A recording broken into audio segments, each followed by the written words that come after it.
Evening, SaaS creators, enthusiasts. Welcome to another webinar session. My name is Rahul VP. I'm the Chief Marketing Officer at Dashfrugal. In this 30 minutes interactive webinar, I'm just discussing you or need to understand, need to discuss how to how to reshape your existing user onboarding strategies. A few topics we are actually discussing in this session. So a few of them are what makes your user onboarding, your current user onboarding tactics, a complex one, changes in the modern user onboarding behavior, latest trends in the user onboarding, and how to reshape your existing user onboarding with Dashfrugal, and a quick product walkthrough. So basically, what is a SaaS software user onboarding? So user onboarding, I would say user onboarding is a modern method that enhances a software user's feature adoption rate by educating them, guiding them, navigating them with an application or a software. From a few years back, most of the SaaS, people are actually setting up multiple user onboarding methods that including, one-to-one product demonstrations or guided through multiple methods or which we use in the user onboarding technologies. So we know the user onboarding sets a base for all the feature interaction between users and product, and that base is actually keeping the users for a long time users that convert a free trial user to a long-term subscribe users and keeping that bond between the user and the product for a long time period.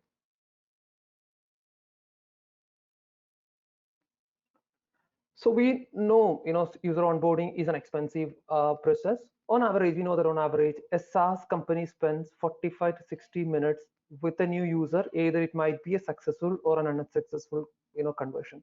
In terms of setting up a product demonstration, talking to the user on a one-on-one session. Also, they spend a whooping $5 to $8 of, for a 60 minutes of product demonstration. If one of the sales reps in your organization is setting up talking to users, understanding the requirement, and giving them a walkthrough over the product.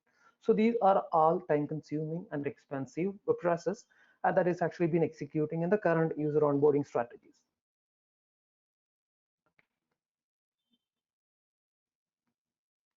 So we know, SaaS, we're all SaaS marketers, SaaS founders, SaaS enthusiasts. We know how hard it is to convert a website visitor into a prospect, into a free trial users. So losing a free trial users due to a lack of a better user onboarding process is not at all acceptable for all of us. And modern software users prefers a self onboarding process because setting up a one-to-one product demonstration, explaining them, giving them a kind of a classroom session is no longer acceptable for most of the SaaS users. So they require more freedom in terms of giving them a opportunity to learn themselves by. So the major task is giving them a lot of data which we require in terms of your onboarding support, onboarding method, multiple onboarding knowledge which is just creating within the application.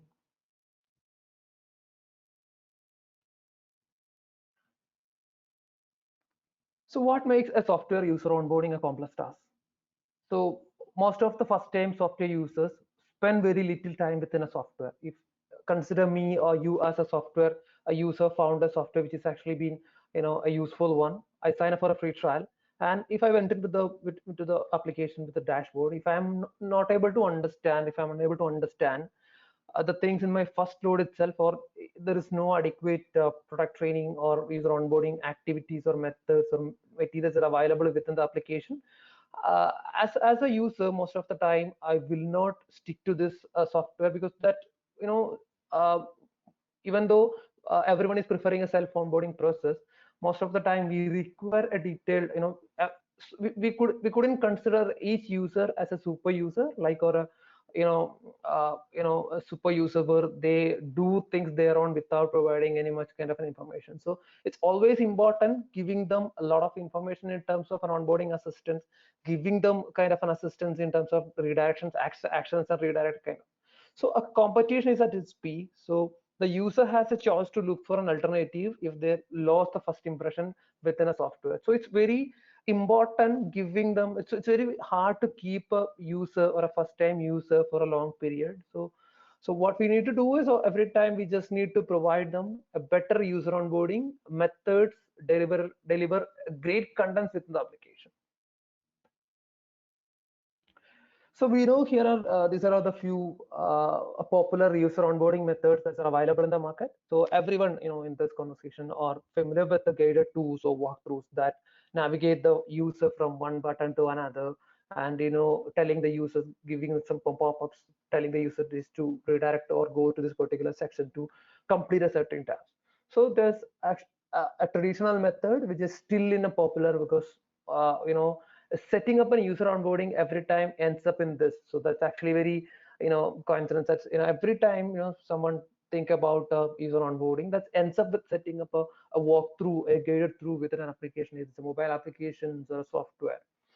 Sometimes you also do set up self documents, like kind of an articles that we which we generally call it as a knowledge base articles, where the user need to read each and every step. Then they need to go to manually go to their account to do that particular action.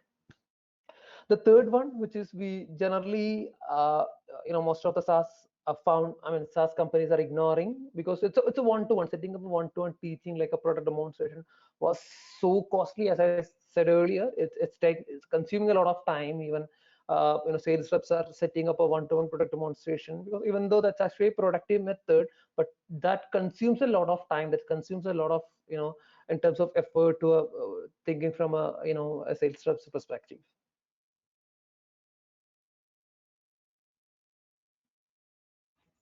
So I'm just giving a quick intro to how to reshape your user onboarding methods with Dashfrugal. So a few of the methods that are available within our application to makes you to convert your existing user onboarding. Let's say if you're already been set up your user onboarding technologies in terms of guided tour, or you already been created a knowledge base that helps the user to learn things by doing. So we are also I'm just showcasing you a few of the features, a few of the methods that's available within us that enhances software users feature adoption rate. So Dashfrugal is a first ever widget-based user onboarding tool. Before that, what is a widget-based user onboarding? So widget-based user onboarding is a modern method where all the user onboarding or product training activities start and ends up within a widget. So if you look into this, something similar to a platform called Intercom, but it's not something like a chat widget. So this is generally a general question which I got from one of our users, that why, what is the importance of a widget or a kind of a chat widget, kind of a interface on on user onboarding. So basically, my answer is a widget-based user onboarding tool gives a user a lot of freedom in terms of where they can start their user onboarding whenever they require. That's one of the demerits of a user onboarding. A guided tool is, so it's a one-time process. If I quit during the onboarding, the guided tour onboarding process, most of the time I cannot continue that until I started from where I from scratch. So it's creating a lot of problem to the user, though they need to start it from once again if they lost somewhere. So a widget-based user onboarding tool helps a user to start their user onboarding process where they left. And also a widget-based user onboarding tool also helps a SaaS SaaS creators to deliver a more content on a limited space. Also, it also within our application, we're also able to support the user through the same platform. A widget-based user onboarding tool that showcase the user onboarding process, where what are the process they completed and what are the remaining process they need to execute within the application. So this is a major importance. It enhances users feature adoption rate by giving them whenever they require, even though they sign up from your software dashboard. Whenever they came back to your application, they can start their onboarding where they left. So when I'm speaking about a guided tool, so this is something like a very vital part in user onboarding. We couldn't entirely avoid, guided tools, because that's very important to navigate a user. That's also creating, a user an experience, like where they need to start and where they need to end a particular task. But while designing a guided tool, the thing which we need to take care about is actually the user is not just entering into the applications and clicking next until when they finish, and they're not actually been taking anything to their home. So what we need is, we need to make sure that the user, whenever we ask for certain information from the user by giving some kind of a tooltip or pop-up kind of, so of course the user need to do that particular task. So we need to make sure that particular thing.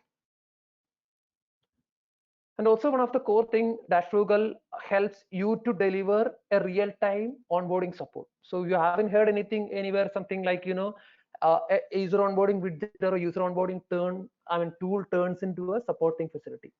So we give an option of requesting, we give an option to your users to, request for a support during their onboarding process. If you look into any other tooltip navigation kind of a product, you know they cannot offer, because it's a one-time process. Whenever the user is left or post kind of a guided tool, we couldn't ask for a support. We need to rely on any other third-party tool to get support.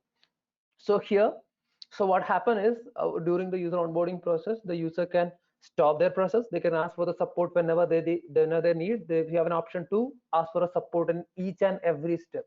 And also you can integrate your favorite tools like live chat applications like Intercom or Acquire into your application. So don't need to use our own a third-party tool. Instead of, you can use your own live chat application within our user onboarding tool.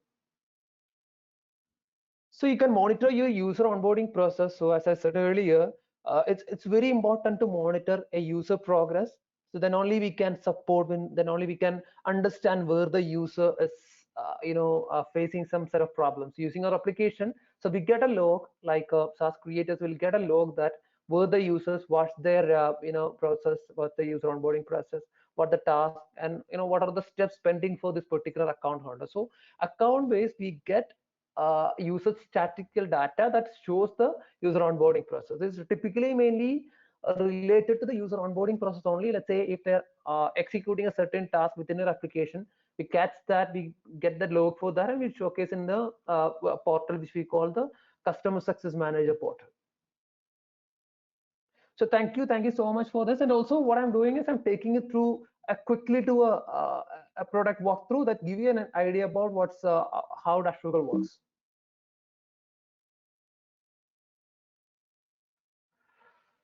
So everything is started with an application which we called a mini launcher and a user onboarding widget. So this is actually a user onboarding account, an account where you as a software user sign up with Dashfrugal. So you need to get start your user onboarding from this widget. Also, you can create some welcome videos on the central screen using a kind of a welcome video, welcome messages from CEO kind of a video. So you can host that. And also, whenever the user is getting starting with this, so we pop that widget. So we show the overall progress, like it starts from 0% user onboarding process.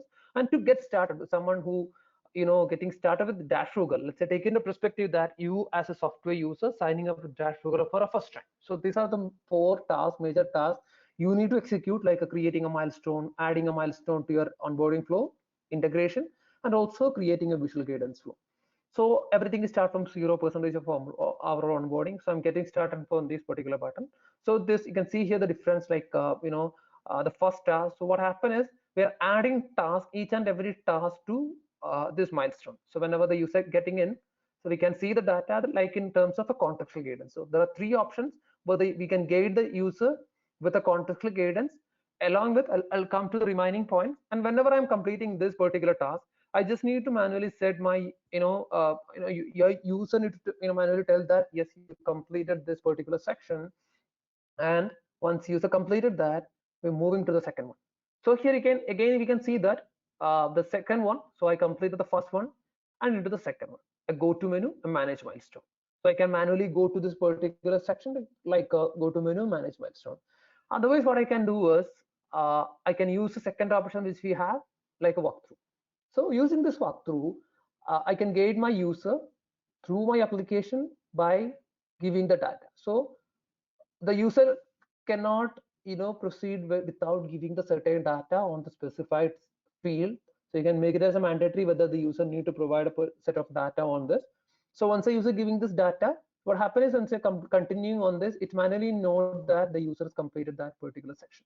So we get the data. Otherwise, the user need to manually enter that they completed this particular task.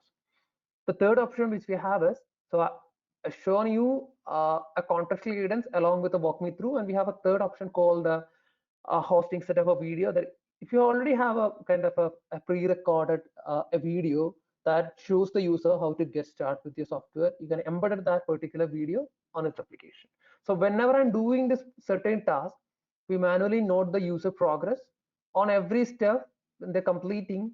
So we just tell the user that they need to complete all this. So imagine on a particular step, your users require support. Let's say you couldn't consider every user as a super user, they complete everything without any kind of an external assistance, but rather on sometimes they require some assistance. So what they can do is they can request for a support. What happens is it sent as a like a kind of a request to one of the customer success team member, and it receive me on my portal, we call the customer success portal. I get it as a request from the user that I confused on this particular section, and I can respond to this user on that account. So I can show, I can real time, you can see this user strength, the account strength, they completed like a 70% of the overall onboarding, and these are all the pending tasks with this user. So I can see the data real time, and also what I can see is once I'm responding as a customer success team member, so this is converted into a live chat kind of a mode. So whenever I'm entering this, I can read that customer success team member once I completed this chat, going back again. So this is noted as completed task. So you can see here is the final task I'm doing. Yes, I completed this particular task. So you can see here I completed like a 25% of overall onboarding with 100% on this particular section and remaining 3 sections. So when I completed all these things, so what happened is, so we have a section that called a portal settings where you can do the create your own customer success team member over here, and also you can customize the widget according to your need. Let's say you can give so welcome video, I mean welcome messages in terms of you can customize entire a widget. You can decide whether it need to be on the right or left side. You can this mini launcher, which we generally call as a a starting point where your user is getting starting with the onboarding. So you can define some welcome messages videos, and also we have some advanced tasks, advanced facility, advanced feature which we generally, I mean we launched very recently, that you can decide adding a close button on this widget on this mini launcher. Once the user is closing this mini launcher, so we can define a button on somewhere on the dashboard where they can, every time, sometimes we only require an account based user onboarding. Every user do not require user onboarding assistance. So accordingly I can throw this mini launcher icon, I mean this user onboarding widget to the users. So also I can integrate with the intercom messenger as well. So if you're already using the intercom user onboarding tool. So basically this is how the user works. And also to conclude with, what happened is this is entirely, so I would say the creating all this data is entirely based on your product. This is the user onboarding step which we created for our users within our application. Same time, I mean simultaneously you can also create your user onboarding depending upon your user onboarding steps. Let's say I have 4 major steps my user need to complete. The same time maybe you only need a 3 or 5, or maybe depending upon your software use cases. So you can create it completely customizable, and once you've done this the account creation, it's very easy. So because we all these kind of features are available to help you to complete this kind of a feature adoption. So thank you once again for joining this conversation. I would be happy if you have any question. I'll be happy to answer for this question. So I guess it's a quick one where I demonstrated the product and also I took you through some slides as well. And I would be happy if you have any question, I can answer you here as well.